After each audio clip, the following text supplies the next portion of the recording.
Lucas capítulo 6, eu vou ler a partir do 39.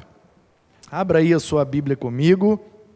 Não sei se você está usando a Bíblia de papel ou a Bíblia no celular, porque se você está assistindo o culto no celular, você vai ter que abrir a Bíblia de papel. Que curiosidade, né, Abner?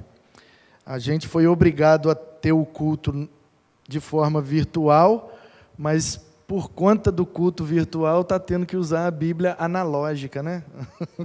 O culto é digital, mas a Bíblia é analógica. Convergência midiática, meu Deus! Tá vendo aí, irmãos? É isso que dá. Tem uns caras bons assim do lado da gente. Então é isso, seja na de papel, seja no celular, seja no pergaminho, seja no grego, no latim, na Vulgata, ou em português, em qualquer versão que você quiser, de Almeida, NVI, NTLH, BLH, BLV, ou NAA, que é a minha, Nova Almeida Atualizada. Nós vamos ler Lucas 6, a partir do 39. Lucas 6, 39.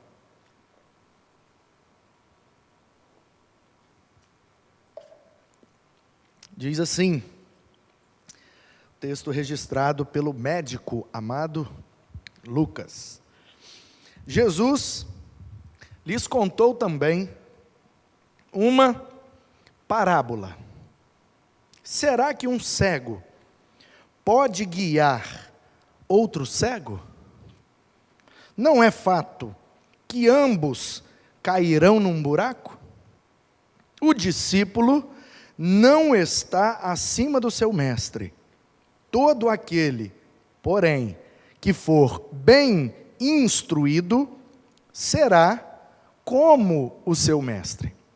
Porque você vê o cisco no olho do seu irmão, mas não repara na trave, no galho, no tronco que está no seu próprio olho. Como você poderá dizer a seu irmão: deixe, irmão, que eu tire o cisco que está no seu olho, se você não repara na trave, no tronco que está no seu próprio olho? Hipócrita, tire primeiro a trave do seu olho, e então você verá claramente para tirar o cisco que está no olho do seu irmão. Amém. Texto bom, né? Chulapada, mas ainda bem que foi Jesus. Nós estamos no mês de junho, celebramos a campanha de missões estaduais, e a proposta de missões estaduais aqui no estado do Espírito Santo, esse ano de 2020, foi para nós, os batistas brasileiros aqui no Espírito Santo, chamado a fazer discípulo. Esse foi o tema de missões estaduais. E nós tivemos esse ano o grande privilégio e a enorme alegria de sediar, de receber aqui em nossa igreja, aqui no nosso prédio, o culto que deu abertura e lançamento da campanha de missões estaduais 2020. Quero agradecer à Convenção Batista do Estado do Espírito Santo, agradecer pastor Márcio Soares, inclusive aproveitando para fazer uma menção de luto e de pesar pela perda de sua mãe, a irmã Raquel, e eu tive a honra e o privilégio, hoje pela manhã, de estar com o pastor Márcio, num momento tão difícil, num momento tão crítico, onde ele precisou sepultar sua mãe, a irmã Raquel, muito estimada por nós, e eu estive ali, representando os quase 900 pastores batistas do Espírito Santo, qual represento, sendo o presidente nesse momento, e estivemos ali com o pastor Márcio, junto com o pastor Fábio Daniel, que é o nosso coordenador de missões estaduais, representando a convenção, e o pastor da irmã Raquel e o pastor do pastor Márcio, pastores Erasmo e Juarez Mendes. Podemos ali, com poucas pessoas, somente alguns familiares, podemos ali abraçar a família e demonstrar o nosso sentimento e desejar os nossos pêsames para essa família que perde uma pessoa tão querida. Dizer a vocês que não foi, tá bom? Muita gente tem me perguntado se foi de Covid, se foi pela Covid. Não foi, tá ok? Ela vinha lutando com uma enfermidade há muito tempo e foi vivendo um processo de degeneração por conta dessa enfermidade e veio a falecer, e na manhã de hoje ela foi sepultada.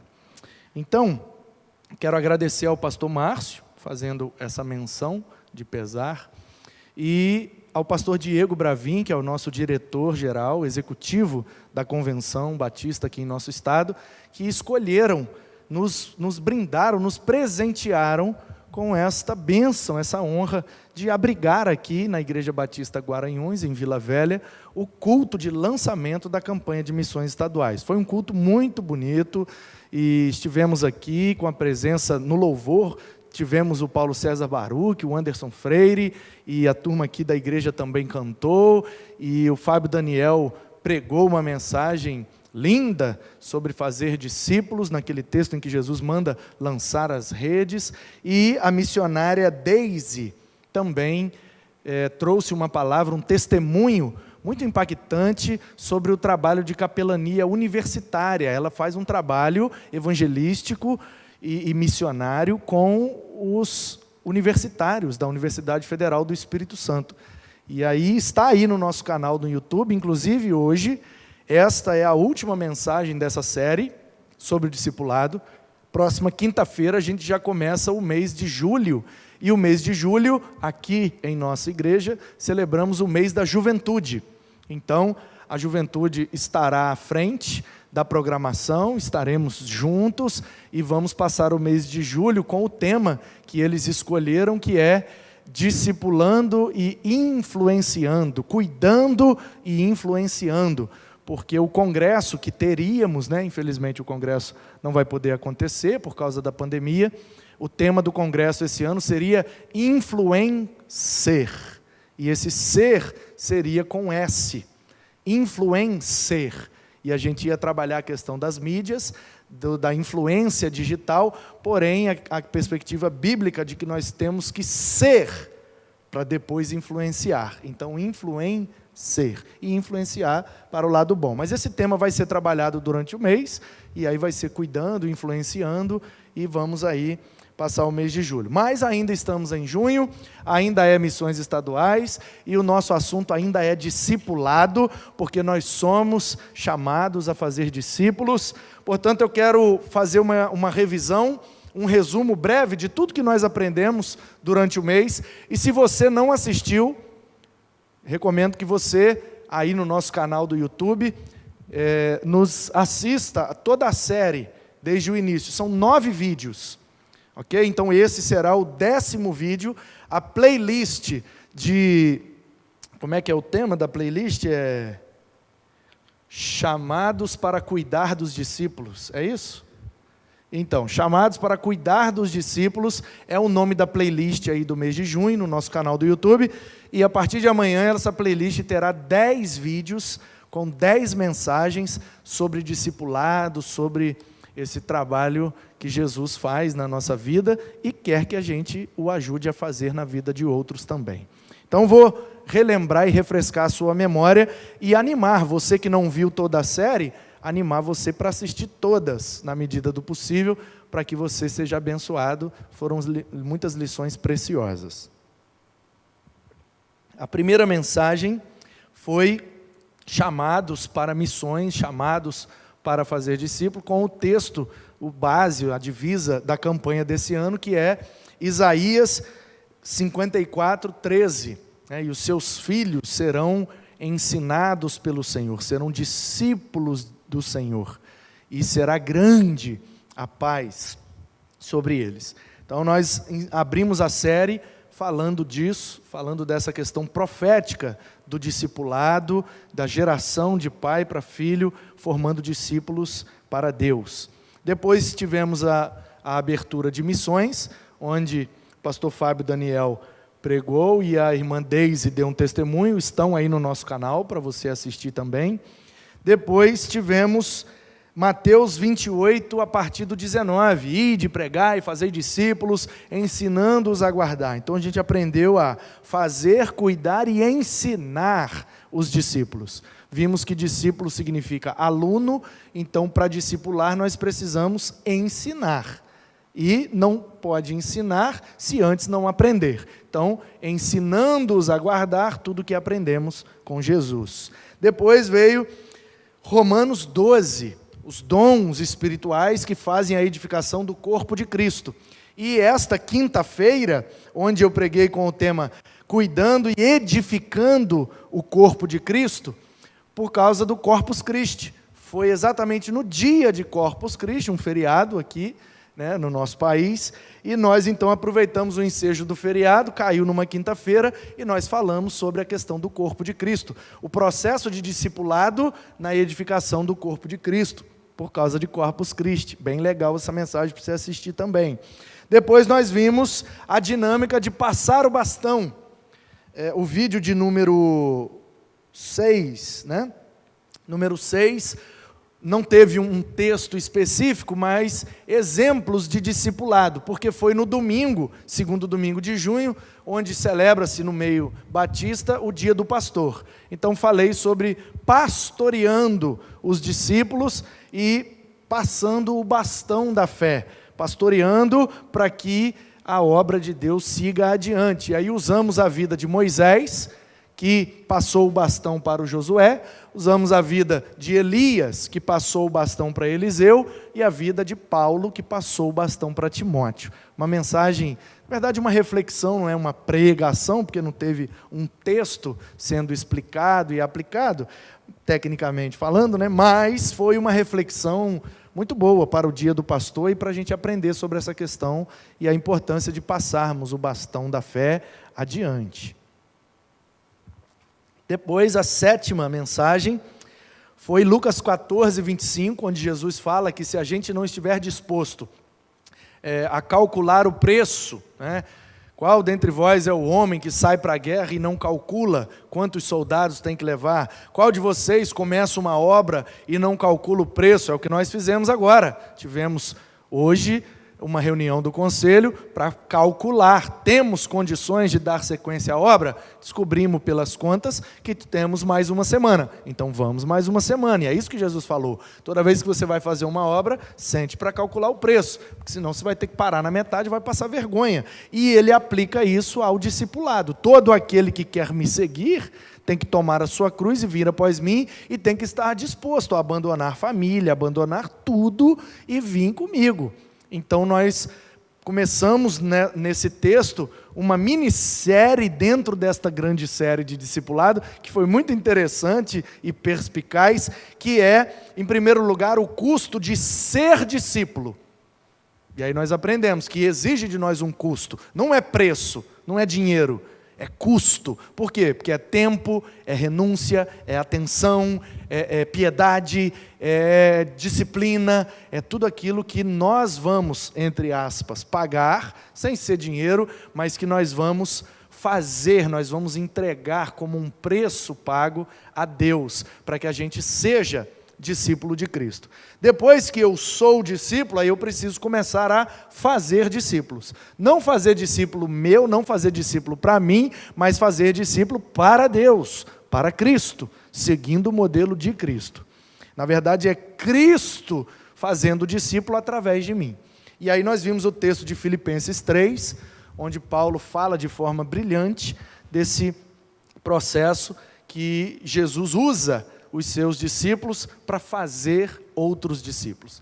Então tem o custo de ser discípulo, o custo de fazer discípulo, e 2 Timóteo, capítulo 4, a partir do primeiro versículo, Paulo escrevendo a Timóteo, preso em Roma, falando das coisas que ele sofreu por conta desse processo de fazer, de ser primeiro, depois de fazer e de cuidar dos discípulos. Paulo cuidava de Timóteo, mesmo preso, mesmo à distância, e porque Timóteo foi discípulo feito através dele, então ele tinha todo um cuidado com Timóteo, e ele fala ali no capítulo 4 diversas coisas que somadas dão um custo de nós vivermos uma vida dedicada ao discipulado. Às vezes somos abandonados, rejeitados, caluniados, presos, perseguidos, mas ele dizia que estava feliz e que louvava a Deus por tudo isso, porque era para ele, apóstolo Paulo, e é para nós um grande privilégio servir a Deus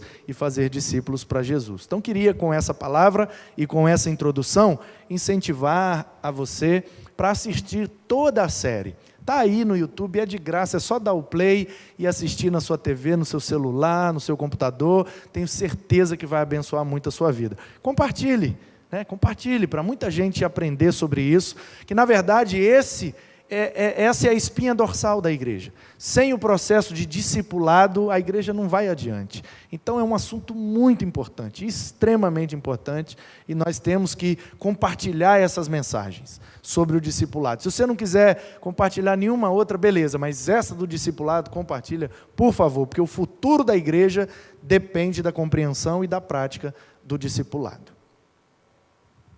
Como eu disse semana passada, já fizeram até um meme e uma figurinha, então vou repetir para quem gostou.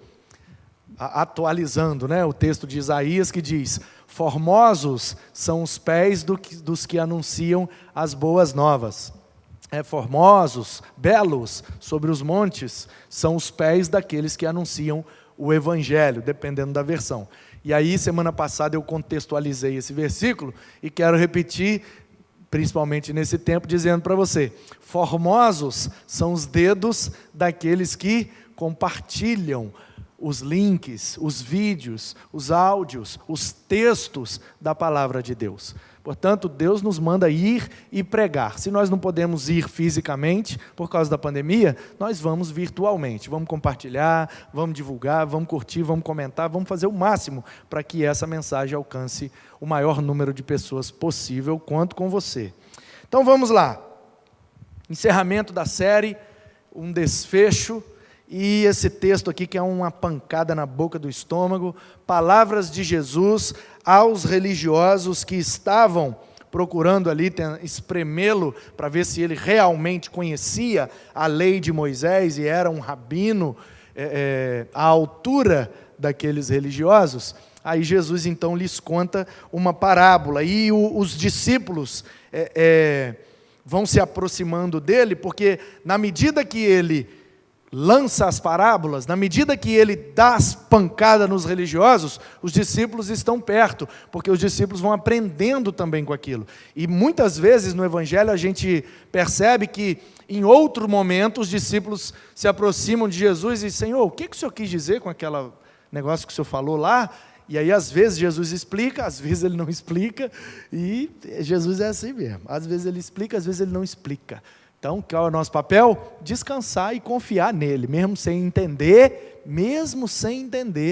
continuamos crendo. Mas o texto diz que a parábola é o seguinte: pode um cego guiar a outro cego? Claro que não. Quem é que guia o cego? Você conhece a dinâmica dos cães guias, Cachorros que são treinados, que são ensinados adestrados, para serem guias dos cegos. Então, os cachorros têm um bom faro, cachorro tem uma boa visão, cachorro tem uma boa atenção, então ele serve para guiar um cego. Ou uma pessoa guiando um cego, ou as calçadas que nós fazemos, e nós vamos fazer também, Natan? Vamos fazer a calçada cidadã ali fora, com aquelas marcações, aqueles pininhos. Para você que não sabe, aqueles pininhos vermelhinhos que tem na beira da calçada, uns cravinhos assim para cima, que você pisa e sente as bolinhas, aquilo ali é exatamente para que quando um cego estiver andando e ele pisar na bolinha, ele sabe, da bolinha para lá é a rua, não vai para lá não, e aí ele fica ali onde está lisinho. Quando ele pisa e sente a bolinha, ele fala: opa, aqui é um lugar de perigo, pode ser uma garagem, pode sair um carro, pode ter uma rua aqui do lado, então aquilo ali é para guiar, por isso chama calçada cidadã, calçada inclusiva, né, a questão das rampinhas para subir a calçada, aquelas coisinhas e tal. Então nós vamos fazer tudo aqui, a rampa de acessibilidade, calçada cidadã, nós queremos ficar tudo bonitinho. Daqui a pouco vem uma lixeira de coleta seletiva ali embaixo, de material reciclado, de pilha, de eletrônico, de não sei o que. Vai ficar bonito, meu filho, vai ter até ISO. Qual que é a 9.000 e quanto lá agora? 14.000? Nossa, na minha época era ISO 9.000, já está em 14? Rapaz, evoluiu, hein? Pois bem, o que Jesus está dizendo é, uma pessoa que é cega vai ter dificuldade para andar, vai ter dificuldade, vai poder andar, vai poder caminhar, vai poder se locomover, ou até praticar esportes. Tem futebol de cego, né? Tem outras modalidades esportivas que os deficientes visuais participam, e nós queremos que tenham mais mesmo, que eles sejam incluídos mesmo, né? Temos a Bíblia em Braille. Para você que não sabe, a Bíblia tem em Braille, na Sociedade Bíblica do Brasil, um projeto, arrecadação de fundos, porque fica muito caro, fica dessa altura assim, ó, uma Bíblia em Braille completa, 1 metro e não sei quanto de altura, que né, o papel é grosso por causa daqueles furinhos, aquelas bolinhas do Braille, mas nós já temos no Brasil, acho que custa em torno de, eu posso estar conversando muita besteira aqui, mas eu fiz uma live com o pastor Assir Geroni. Entra aí no nosso canal e procura aí na live da Hora Nona, a live da Hora Nona com o pastor Assir Geroni, da Sociedade Bíblica do Brasil. Ele falou sobre a produção, eu acho que custa R$9.000, eu acho que foi isso que ele falou. É em torno disso aí, não sei se é 900 ou é 9.000, acho que 900 é pouco, talvez deve ser isso aí em torno de 9.000, é 3.000, eu não sei, eu sei que é caro.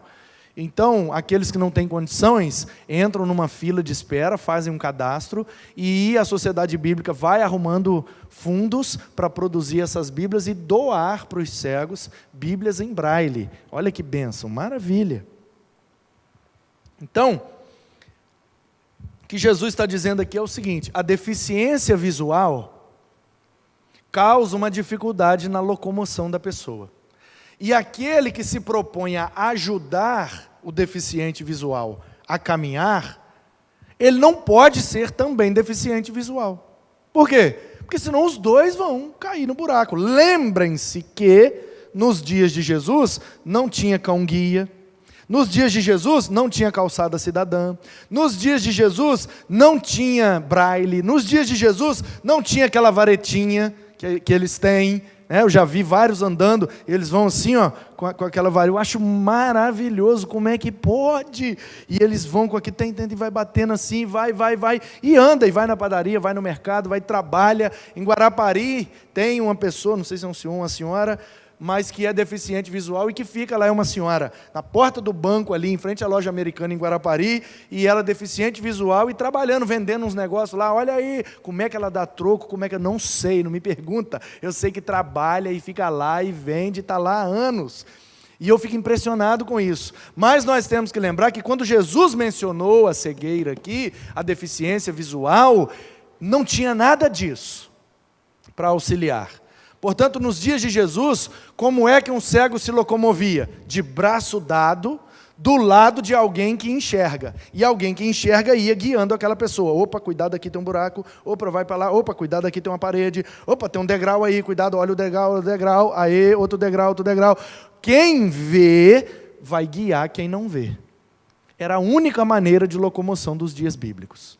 Então, Jesus se apropria dessa figura para ilustrar a única verdade que ele quer ensinar sobre discipulado. Note que o versículo 20, depois de falar que não pode um cego guiar outro cego, ele emenda com a palavra discípulo. O discípulo não está acima do seu mestre. Porém, aquele que é bem instruído, aquele que é bem ensinado, aquele que é bem discipulado, fica parecido com o mestre, ou se tornará como o seu mestre.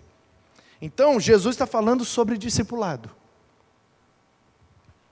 É aí disso que ele está falando. E aí, 41 e 42, ele vem com a lapada. E assim são as parábolas de Jesus. Ele apresenta a ideia, aí você fala, olha, interessante. Aí ele mostra a realidade, Você fala, gente, é mesmo. Aí ele vem com a pancada. Pei! Aí você fala, nossa, agora se vira aí. Jesus é assim. Então, ele apresenta a ideia com a figura que ele se apropria. Não tem como um cego guiar outro cego. Aí ele entra com o assunto do discípulo. O discípulo não pode estar acima do mestre. Não, o discípulo está abaixo do mestre. A relação aqui de submissão, de humildade. E por último, ele vai dizer sobre a questão da individualidade do discipulado. Por que é que você está querendo tirar o cisco do olho do outro, se você não tirou o galho que está aí no seu olho? Como é que você quer tratar uma questão pequena na vida do outro, se você não tratou a sua questão, que muitas vezes, e na maioria das vezes, é maior do que aquela que você quer tratar? Jesus está revelando aqui uma questão misteriosa, íntima, do ser humano. E para mostrar o que é que Jesus está revelando aqui, eu vou contar uma história. Rápida, breve, mas verdadeira. Verdadeira. E esses dias eu fiz uma live com o cara que me contou essa história, mas eu não quis pedir a ele para contar essa história na live, porque eu não tinha pedido a ele antes a autorização, fiquei com medo dele ficar constrangido, não pedi. Mas é verídica, e o cara que me contou fez live comigo aí esses dias, está lá no nosso canal. Está no IGTV, no Instagram, e está também no canal do YouTube. Qual é a história? O cara era pastor, e é ainda. Pastorzão, e igrejona, top, ok. E ele visionário, e ele águia. Olha, irmãos, nós vamos fazer aqui uma mudança e tal, vamos acrescentar mais instrumentos, mais ritmos, mais cor, mais vida, vamos dar uma repaginada na igreja, no culto, etc, etc.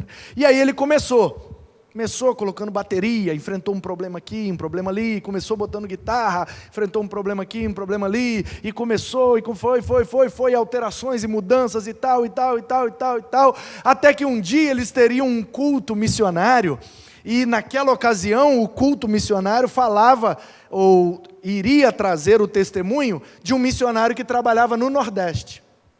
Por trabalhar no sertão nordestino, o pastor então pediu ao missionário que conseguisse lá na região um grupo de músicos que pudessem vir para tocar no ritmo lá do sertão nordestino os hinos que a igreja cantava, só para dar uma contextualizada no culto. Já que o culto é de missões, já que o testemunho missionário é sobre missões no sertão nordestino, chama uma banda, e qual é o ritmo lá? É forró, então traz um forró. E aí o cara arrumou e veio o forró. E veio zabumba, e veio sanfona, e veio triângulo, e e o forró comeu solto, glória, glória, aleluia, na zabumba e no triângulo, meu irmão. E foi uma bênção. Porém, ao terminar o culto, na porta da igreja, um irmão, líder, oh, aleluia, líder da igreja, com um semblante muito fechado, foi cumprimentar o pastor na saída e disse: estou envergonhado. Esta semana eu lhe procuro no gabinete para termos uma conversa séria sobre o que o Senhor fez aqui nesta noite. Uma noite de depravação, uma noite pecaminosa, uma noite onde um forró mundano foi trazido para dentro da casa de Deus. E o pastor ficou assustado. Que isso, meu irmão? Mas o culto foi uma bênção, é por causa das missões, Nordeste. Não existe desculpa para trazer o mundo para dentro da igreja, muito menos oferecermos a Deus um culto corrompido e pecaminoso. Essa semana eu lhe procuro no gabinete. E o pastor, tudo bem. E o irmão líder marcou um horário e foi ao gabinete do pastor e passou algumas horas tentando convencer o pastor de que ele deveria pedir perdão à igreja e colocar o seu ministério à disposição, porque se a igreja assim desejasse, ele teria que ir embora, porque ele pecou gravemente contra a igreja do Senhor, trazendo forró para dentro da igreja. O pastor disse a ele: meu irmão, enquanto o senhor não me mostrar claramente nas Escrituras e na nossa doutrina que eu cometi um erro, eu não tenho que me retratar de nada. Agora, se o irmão achar que entende, vá aos órgãos competentes e me denuncie, fique à vontade. Eu não vou negar nada do que aconteceu no culto de domingo, mas eu não me sinto no dever de ter que pedir perdão, porque nada foi errado.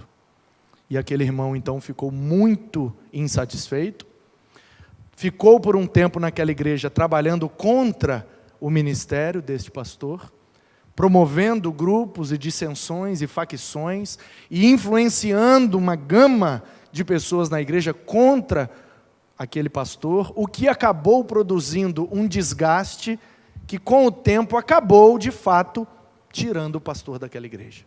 E o pastor saiu muito magoado, muito entristecido, muito ferido, foi para outra igreja, e para outra, e teve um ministério brilhante, relevante, e é um cara top das galáxias, e é por isso que eu convidei para fazer uma live comigo, porque um cara sensacional.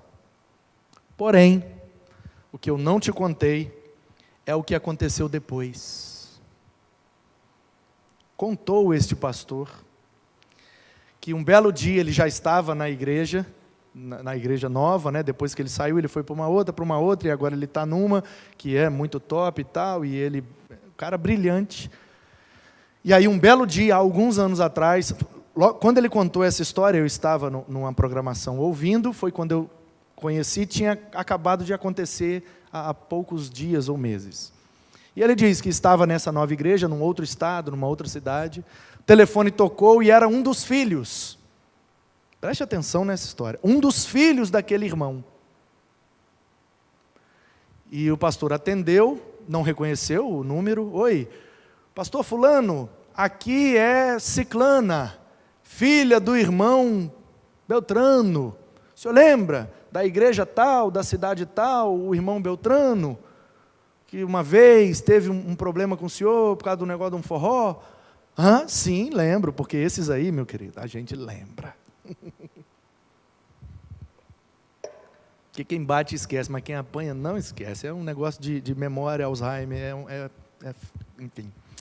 E aí o pastor, sim, eu lembro, pois é, ele está aqui no leito de morte. Está na UTI do hospital XYZ, e ele tem um último pedido antes de morrer, e ele tem poucas horas de vida, segundo o médico.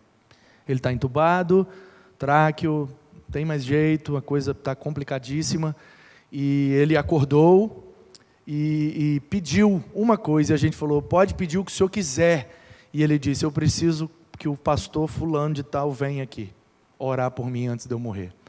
Mas papai, já tem tantos anos aquilo, eu preciso, senão não vou morrer em paz.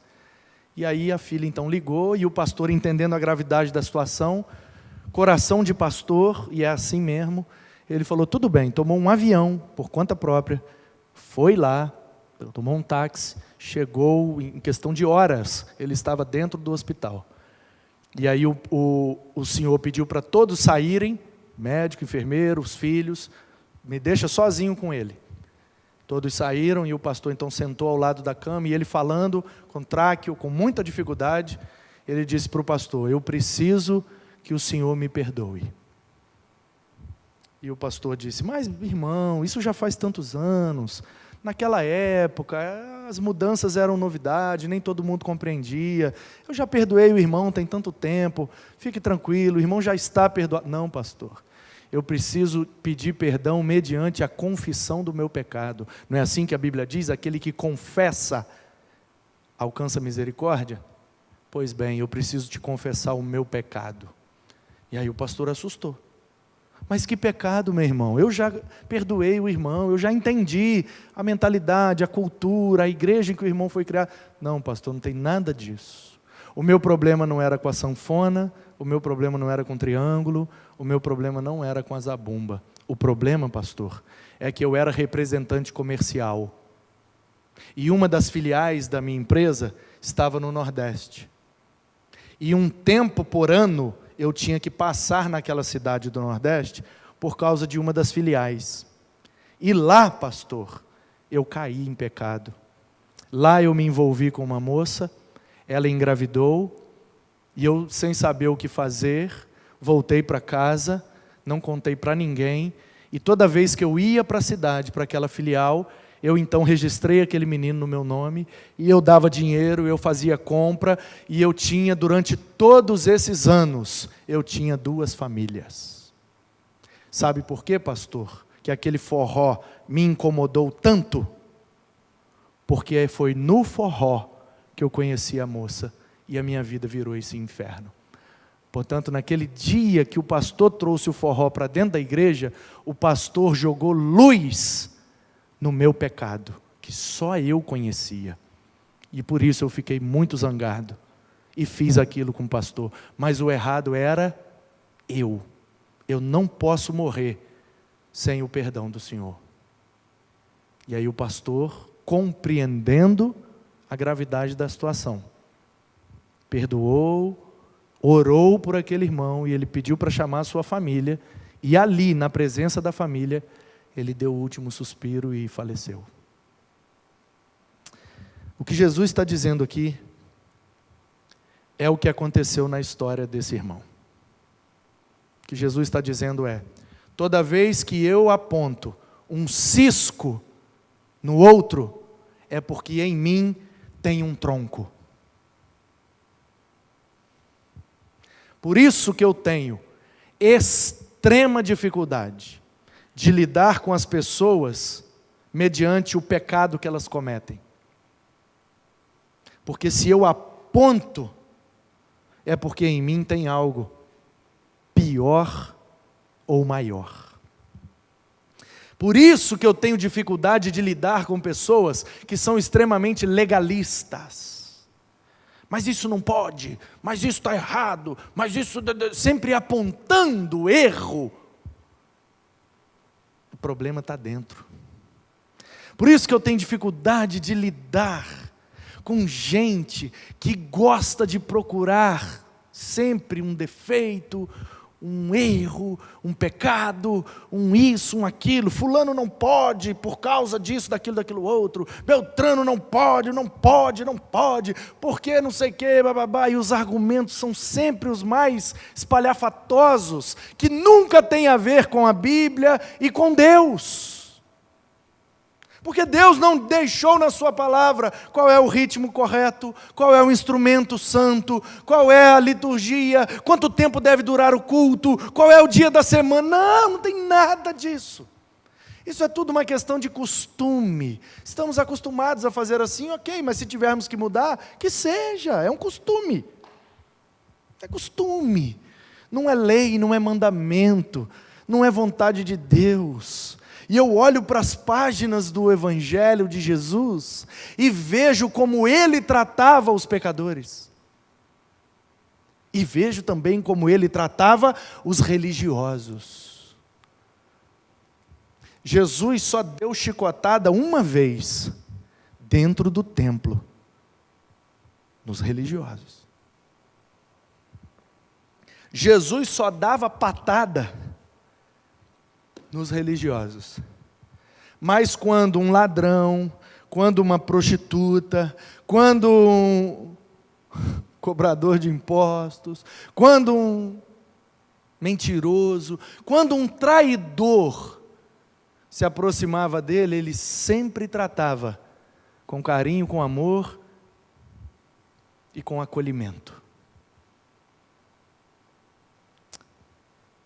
E já que ele é o mestre, eu acho que como discípulos, eu tenho certeza, se ele é o mestre, como discípulo, eu tenho que imitá-lo.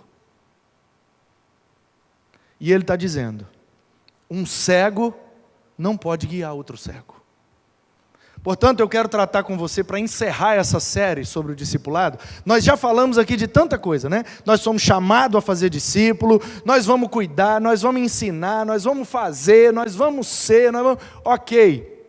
Mas toda a série, até agora, tratou da dinâmica do discipulado, no sentido de que Deus em nós faz um discípulo para fazer discípulos através de nós. Agora, no final, eu quero tratar da dinâmica invertida, que Deus em mim e eu em mim vou fazer um discípulo. Portanto, eu quero falar da humildade e da individualidade do discipulado. Em primeiro lugar, eu preciso te mostrar, nesse texto aqui, que Jesus nos sugere um discipulado individual. Antes de ser um discipulado comunitário, precisa ser um discipulado individual. Por quê? Porque começa no indivíduo. Hoje nós somos 7 bilhões de habitantes. Começou com um indivíduo. Hoje nós somos, sei lá quantos milhões de discípulos, mas começou com um indivíduo. Então veja bem, no 39 diz assim, ó, será que um cego, note a individualidade, um cego, ele não falou no plural, será que cegos podem guiar cegos? Não, ele falou no singular. Então tem um mistério aqui, irmão, tem uma verdade para ser revelada aqui, preste atenção. O discípulo, olha o 40, no singular, um cego guiando um cego. Aí no 40 ele fala, um discípulo e um mestre. Aí no 41 ele fala, por que você, vê o cisco no olho do seu irmão, entendeu? Ele não fala no plural, por que é que vocês vê o olho no cisco dos seus irmãos? Não é no plural. Todos os 3 versículos está no singular. É um cego guiando o outro, é um mestre com um discípulo, é uma pessoa vendo o cisco no olho de um irmão. Isso aqui brilhou no meu olho, eu falei, opa, tem um segredo de Jesus aqui para nós. E o segredo é, tudo começa na individualidade. A minha preocupação deve ser, e aí eu estou acabando do jeito que eu deveria ter começado. Por quê? Porque na Bíblia é assim, meu irmão. Antes de haver luz, houve cruz. Porque Deus faz o fim antes do começo. Porque Ele é eterno. Então, já que a palavra é eterna, eu estou pregando a primeira mensagem no final da série. Tudo começa no indivíduo. Lembra daquela música? Será que a gente consegue aqui, com o violão aqui? Vem cá, Abner, vamos passar uma vergonha junto aqui. Vamos logo, já final de série, já estamos daquele jeito. Eu acho que é Vencedores por Cristo, a começar em mim. Vocês sabem? Paola sabe que Paola é das antigas. Brincadeira, brincadeira. A começar em mim, quebra corações, para que sejamos todos um. Quer vir aqui me ajudar? Para mim, o mais baixo é mais confortável, né? A começar em mim, quebra corações, para que sejamos todos um, como Tu és em nós. Está em mim? Tá bom, é isso mesmo, vamos. Vocês vêm atrás de mim, hein? Você vai também, Denis? Então vai ficar top. Vem. Pode deixar aí na mensagem, hein? Vai ficar a música, a ilustração da mensagem. A começar em mim, meu irmão. Primeiro ponto dessa mensagem fala da individualidade do discipulado. Precisa começar em mim, para depois ir para o outro. Eu não posso, cego, querer guiar um outro cego. Eu não posso, antes de ter sido feito um discípulo, querer fazer discípulo. Não existe. Vai cair os dois no buraco. É por isso que você vê às vezes um ministério, uma igreja, um movimento, cresce e vai, e um monte de gente, daqui a pouco, puf, espatifa, voa a gente para todo lado. Por que é que não dura? Por que é que não permanece? Por que é que não é uma coisa sólida e duradoura? Porque não começou no indivíduo. Ele quis fazer no outro algo que não foi feito nele antes, e isso não existe. Não no modelo de Cristo. Entendeu? A começar em mim. Essa deve ser a nossa oração. Eu não estou dizendo que para fazer discípulos de Cristo, nós temos que estar perfeitos ou ser plenamente perfeitos. Não é isso que eu estou dizendo. O que eu estou dizendo é que o processo precisa começar em mim primeiro, para depois partir para o outro. E que eu não posso querer guiar o cego por lugares que eu nunca andei. Então, a lição aqui é: eu só posso discipular na vida de alguém algo que eu já experimentei na minha vida. Porque a nossa vida tem muitas áreas. Por exemplo, se eu estou com um casamento destruído, eu posso cuidar de um casal para discipular um casal que está com problema no casamento? Não posso. Se eu estou com um problema financeiro, eu posso chegar perto de alguém para discipular e ensinar sobre dinheiro? Não posso. Entendeu? Então a questão aqui é o seguinte, é identificar qual é a área, qual é a parte da nossa vida e em que ponto desse processo nós estamos, porque nós só podemos fazer no outro aquilo que já foi feito em nós, e é assim que Jesus usa, porque quando Ele restaura o meu casamento, Ele vai me usar para restaurar outros casamentos. Quando Ele equilibra a minha finança, Ele vai me usar para ajudar outros a equilibrar o seu dinheiro. Quando Ele resolve o meu problema do meu vício, aí Ele vai me usar para ajudar outros a saírem dos seus vícios. É assim que funciona. O que Ele faz em mim, depois Ele vai fazer através de mim. Amém? Então vamos.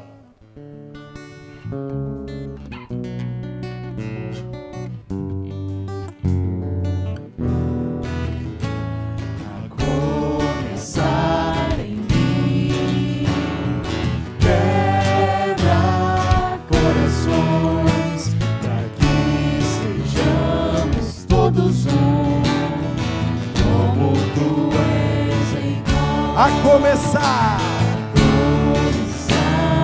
mim, quebra corações, para que sejamos todos um, como tu és em nós. onde há frieza, Que haja amor, onde há ódio, perdão, para que o teu corpo cresça assim, rumo à perfeição. a começar Começar em mim, quebra corações, para que sejamos todos um, como tu és em nós. onde há frieza, Que haja amor, onde há ódio, perdão, para que o teu corpo cresça assim, rumo à perfeição. A começar em mim, quebra corações, para que sejamos todos um, como tu és em nós. para que sejamos todos um. Percebe? A começar em mim, um indivíduo. Vai acontecer algo para que todos nós sejamos um. Porque no fim das contas, Jesus vai buscar um povo. Jesus vai levar uma igreja. Porque nós somos salvos mediante um sacrifício. Estamos todos no mesmo batismo, tendo a mesma uma doutrina, o mesmo Senhor. Deus é um. É isso que os judeus repetem todos os dias. Todos os dias. Deuteronômio, capítulo 6, versículo 4. Shema Israel, Adonai Eloheinu, Adonai Echad. Ouve, ó Israel, o Senhor nosso Deus é o único Senhor. Ele é um, Ele é único, e Ele quer que sejamos um, e Ele quer que sejamos um com Ele. Por quê? Porque tudo começa no indivíduo, com um.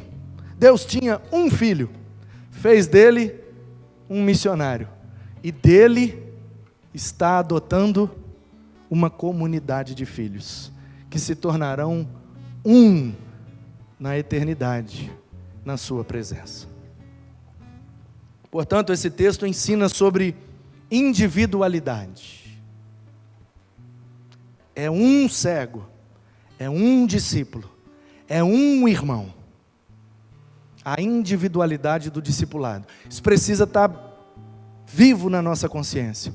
Se não começar em mim, não vai acontecer através de mim. Em segundo lugar, o texto mostra a humildade. E eu já estou terminando, podem ficar. O versículo 40 diz: o discípulo não está acima do mestre. Portanto, olhar para Jesus como nosso mestre é um exercício de humildade, porque olhar para Jesus é sempre perceber que estamos abaixo dele, é sempre perceber que não estamos iguais a ele, é olhar para ele e ver que ele tem características que ainda não está em nós, e que há algo em nós que ainda precisa ser moldado, segundo o modelo de Cristo. Portanto, a individualidade e a humildade do discipulado. Não há processo de discipulado que não comece pelo indivíduo. E não há processo de discipulado sem humildade na vida do discípulo. Eu não posso sentir que eu sei mais do que o mestre, senão eu vou julgar que eu não tenho mais nada para aprender com ele. E aí, eu paro de aprender. E quando eu paro de aprender, eu paro de crescer. Quando paro de crescer, eu paro de me parecer com Jesus. Portanto, eu preciso começar em mim, me humilhar e olhar para dentro de mim. É o que eu vou chamar aqui no terceiro tópico dessa mensagem, do processo de autodiscipulado. Quando eu olho no espelho e me torno o meu discipulador. É quando eu olho no espelho e digo: e aí, Manu? Como é que está aí hoje? Hoje está melhor que ontem? Como é que está hoje? Mais maduro que ontem? Como é que está hoje? Mais equilibrado que ontem? Como é que está hoje? Mais piedoso do que ontem? Como é que está hoje? Como é que está o dinheiro hoje? Como é que está o casamento hoje? Como é que está a família? Como é que está a criação do filho? Como é que está? Hoje eu tomei um enquadro. Eu disse no início que eu fui a um sepultamento e um dos pastores que estavam lá, muito querido, tendo, lógico, toda a liberdade comigo, porque é um de meus pastores, mentores, e ele encostou do meu lado com a Ana Paula, e ele olhou para a Ana Paula, olhou para mim e falou assim: estou te acompanhando pela internet, você está trabalhando demais, hein? Olhou para a Ana Paula e disse: ele está tendo um lazer com você? Você sabe o que ele quis dizer com lazer? Como é que está aí? Está tendo um lazer? Aí a Ana Paula ficou sem graça. Aí eu falei com ele: esse dia eu levei ela no Curuca para comer uma moqueca, o que é que o senhor acha? Aí ele falou: então tá bom demais. Percebe? Esse pastor, ele me pediu contas, prestar contas. Não existe discipulado sem prestação de contas, irmão. Se eu não lido com Jesus diariamente, onde Ele me pede contas, onde eu tenho que prestar conta a Ele, e aí, rapaz, aquele negócio que você falou lá, gostei não, hein? Eu não falaria aquilo. Ih, Jesus, mandei mal, né? Pois é, não repete isso não. Aí toda vez que eu repetir, eu vou: ih, Jesus, foi mal. Então, se eu não estou nesse processo de autodiscipulado, eu não tenho, disse Jesus, eu não tenho o direito de tirar o cisco do olho de ninguém. Porque toda vez que eu me coloco na direção de tirar o cisco, nasce uma trave no meu olho. Porque toda vez que eu olhar para a vida do outro com um olhar de julgamento, com um olhar de acusação, brota em mim um pecado, que é simplesmente o pecado da acusação. Jesus não me chamou para acusar ninguém. Jesus não me chamou para amaldiçoar ninguém. Jesus não me chamou para reprovar ninguém. Não me chamou para nada disso. Jesus me chamou para ser discípulo dele. E que a obra dele comece em mim, para que, depois disso, possa fluir através de mim. Mas eu não tenho o direito de desaprovar ninguém. Eu não fui chamado para tirar cisco do olho de ninguém. Eu fui chamado para permitir que Jesus tire a trave do meu olho. E que comece em mim. Que todas as minhas traves, que todos os meus ciscos, que todos os meus galhos sejam queimados pelo poder do fogo do Espírito de Deus, porque estamos batizados no Espírito e com fogo, e este fogo, como falei no meio do culto, tem o poder de iluminar a nossa mente e mostrar onde estamos errando, tem o poder de aquecer os nossos corações e nos levar na direção do acerto, e tem o poder de queimar todos os galhos, traves, troncos e ciscos que estão em nós e que desagradam a Deus. E que seja assim, e vai terminar cantando Começar em Mim de novo, para que você não se esqueça que o discipulado é um processo obrigatório na vida do verdadeiro cristão, e ele só começa no indivíduo, a começar em mim. Amém.